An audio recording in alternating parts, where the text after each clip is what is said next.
pretty working class, and I bring that up because I think it foreshadows the rest of my path. And I'm sure some of the other speakers can relate with this. When you grow up kind of poorish, you develop a lot of hustle, and you see like your parents hustle. And my dad is a wedding singer and a landscaper. And my mom ran a shoe store, like a Lady Foot Locker, for 15 years. And then my grandparents on one side are Mexican immigrants who picked grapes. So whenever I get down about, my job or my kids or my husband, I'm like, your grandparents pick grapes. Like, get over it, get over it. You're like, oh, I have to get these groceries in my loft. You're like, okay, well, I'm not picking grapes, so I'm good.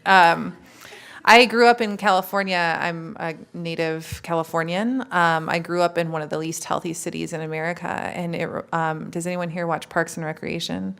It's like Pawnee. It's like the Pawnee of California. We're very obese. We're very segregated. Our air quality is the worst in the country. We just won that. Number one. We usually number two to Riverside, but Bakersfield won number one. I love it. I hate it. It's a little north of LA. LA is kind of where my heart is and where I was actually born. My heart's here right now. Don't worry. I feel like my boss is in the room. He's always like, you're not leaving, are you? So, because I do really love California. When I went to undergrad, I wanted to be an actor. And so I applied to one school, and I applied to one acting school on the East Coast, and I got in, and they only let 30 people in. Like, they come and see you in a high school play. Like, felt like a big deal. And then I was like, I can't afford that. Like, I don't know what I was thinking. I didn't apply to any UCs.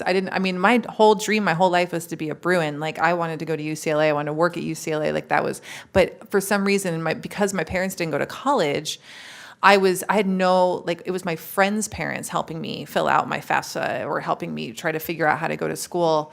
And so I didn't go. And I was there, like, before summer, like, what the hell am I going to do? So all of a sudden I get this call from my local state school in my hometown and says, we have a theater scholarship for you. And I said, I don't want to major in theater. And they said, well, how about you just audition and like be in the plays and you'll get the money. I was like, I can major in whatever I want. So I majored in political science and art history. And this is the beginning of what is a career of saying, oh, those two things aren't supposed to go together, but I'm going to show you that they do go together. And so political science and art history, in order to get a double major, you have to prove through an honors thesis that those two things work together. And my focus was Italian Renaissance art. And so I did a thesis on depictions of Jesus across Europe as a political tool for like conversion. It's so dumb. When we're undergrads, right, we just think like we're the first things to think of something, And so that was the beginning of that. And I moved to New York, and I couldn't find a job, and I was a bartender, and then I got pregnant, and all that stuff that happens when you don't protect yourself. I was married. I was very young. I got married very young. So we were living in New York in a legal apartment, got pregnant, living in Harlem, moved back to California. When I had my little baby, I started doing political campaign work. And I, much like you at PRA, my husband used to do those clinical trials, like be one of the people when we were in college. And he's not impotent. Like, it was amazing. Like, he's not infertile. We thought for sure with all those things you guys pump into him. So I had baby, and then political campaigns, and I rose up from starting just volunteer, like phone banking, to running the phone banks, to running canvassing, to being a speechwriter. And so that all happened very quickly, and I went to policy school. So I went to Berkeley, went to UC Berkeley for an MPP, which is like a technical professional degree for policy analysis. There's not that many of those across the country. We usually battle for number one with Kennedy School over at Harvard. So it was a crash course. I probably had the lowest GRE quant score of any incoming person ever. We were talking 30th percentile. It had been so long since I did math. And then a year later, I was teaching the stats to the incoming first years, because I think it turned out I was actually pretty good at statistics, which kind of led into getting an MPH in epidemiology.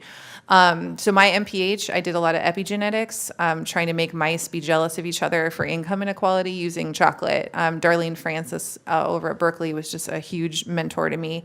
But I was also trained in economics. So my PhD is in public policy, but my advisors were labor economists.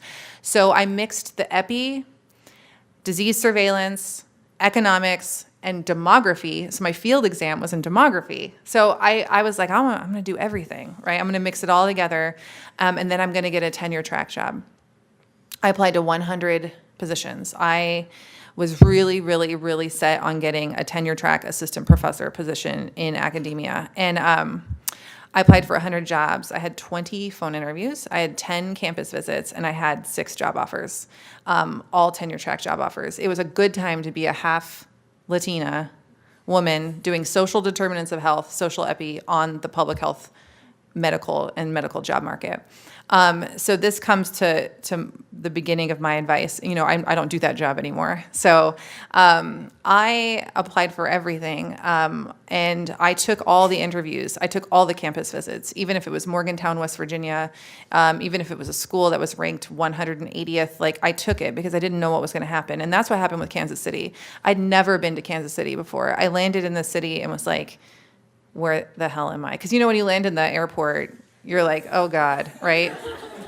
And then we turn the corner and we come upon downtown, and I get down to the plaza, and they put me up at the Raphael. It was the block school, so it's a business school, so they had some money. So they put me up at the Raphael. I'm looking at the plaza lights, and I meet my colleagues, like soon-to-be colleagues, and they're all men. I was like, oh my gosh, okay. But they turned out to be the most amazing people. The interview was amazing. I loved it. Compared to another school, which was a high-ranking public health school, number 5 in the country, where they spent the whole campus dinner talking bad about other people in the department and their grants, and I was heartbroken. Like, I really, really wanted to go there. But it wasn't for me. Like, tenure track, assistant professor, like, wasn't my thing. And I wasn't worried about getting tenure. I didn't care. Like, that was my problem. That should have been, like, a red flag. Like, you don't care about getting tenure. I knew I would quit after I got tenure because I could not do it anymore. And that was just me. And so that comes down to what I do now, which is a job that I made up. So they said, "What will you work for the city?" I said, "I want to write my job, and I want to get paid like an assistant city manager because I work at a business school, so you're going to have to match that." And they said, "Okay." I said, "I want to do all the policy, and I want to be the mayor's liaison to health, and I want to do council work, and I want to do politics," right? Politics. Every P, when you hit it, the microphone is. And they said, "Okay." And so now I get to do research and evaluation, which I love because it's my PhD. I oversee a team of statisticians, which is community health monitoring. I get to do community engagement with like community organizers. So we're talking grassroots advocates. And I do policy all day long. So we're writing policies on lead paint. We're writing policies on housing and economic development and payday lending. And we are broadening the idea of what public health is. And that is so exciting. Every day is an amazing day at work. I had to say goodbye to the tenure track. I still teach 1 class a semester. My UMKC folks were just really, really supportive. But I'm having the time of my life. Now, the cons are that you're always on. So if you work in policy and you work for the government, you can't just go to the zoo with your kids. Because you're going to run into someone. It's a small town, right? And government circles and nonprofit circles are really small, right? So you're going to run into someone you know. You're on even when you're not on duty. So you just like sit in your house and close the blinds because you don't want anyone to see you. Here are my top, I wrote down four tips for getting the best job ever. This is the best advice I ever got. I got to work for Robert Reich, who used to be Secretary of Labor when I was at Berkeley. I worked for him for 5 years, and he said, pick your job for the city, not the job, because you're going to leave that job. And then you're going to be stuck in a city you don't like. So think about that as you're going on the tenure track and you're going to these college towns. Like think very critically whether if you lost your job or if you decided to leave, you wouldn't be scared because there was nothing else to do in that city. Be cool. Be cool. Be the type of person people want to be around. and I know that it could be really hard sometimes when you're scientific and strategic. I have an employee who I make take a journal around to role model me making friends with people, because that's my job, professional friend builder. So things like writing down people's kids' names so you remember it and you say, hey, did you finish that deck you were building? Just like little things that sometimes you have to train yourself to do that.